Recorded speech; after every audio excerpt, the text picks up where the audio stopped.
Is the president still suffering from COVID-19 symptoms? That's what some doctors are saying today after he repeatedly cleared his throat during a phone interview with Sean Hannity. Absentee ballots.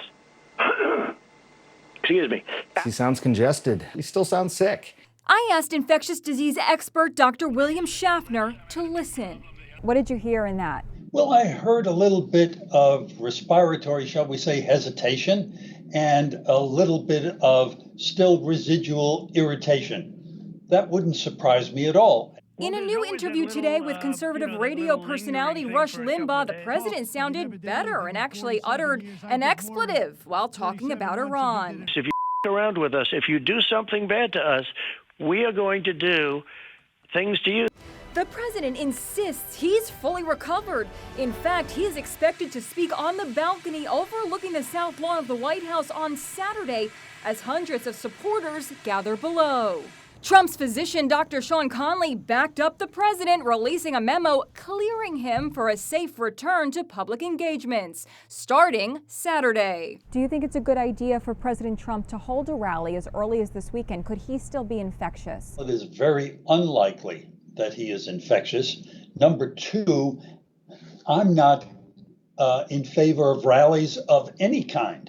We're hearing today the reason why next week's scheduled debate with Joe Biden was changed to a virtual town hall format.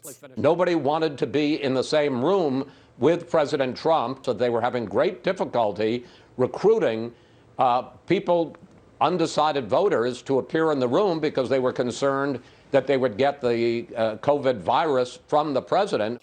Nancy Pelosi continued raising issues about the president's mental health today. She introduced legislation that would establish a commission to evaluate a president's health and oversee the transfer of power to the vice president if the president becomes incapacitated while in office. This is not about President Trump.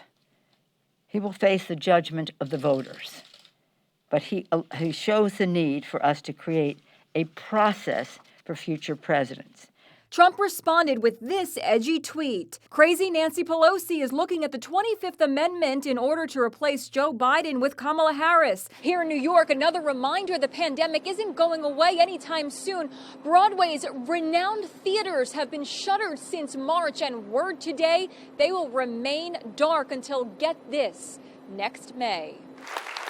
And Vice President Pence's wife, Karen, is explaining her decision to remove her mask at the end of Wednesday night's debate, saying in a statement both sides agreed that the spouses would remove their masks when they walked onto the stage at the end of the debate.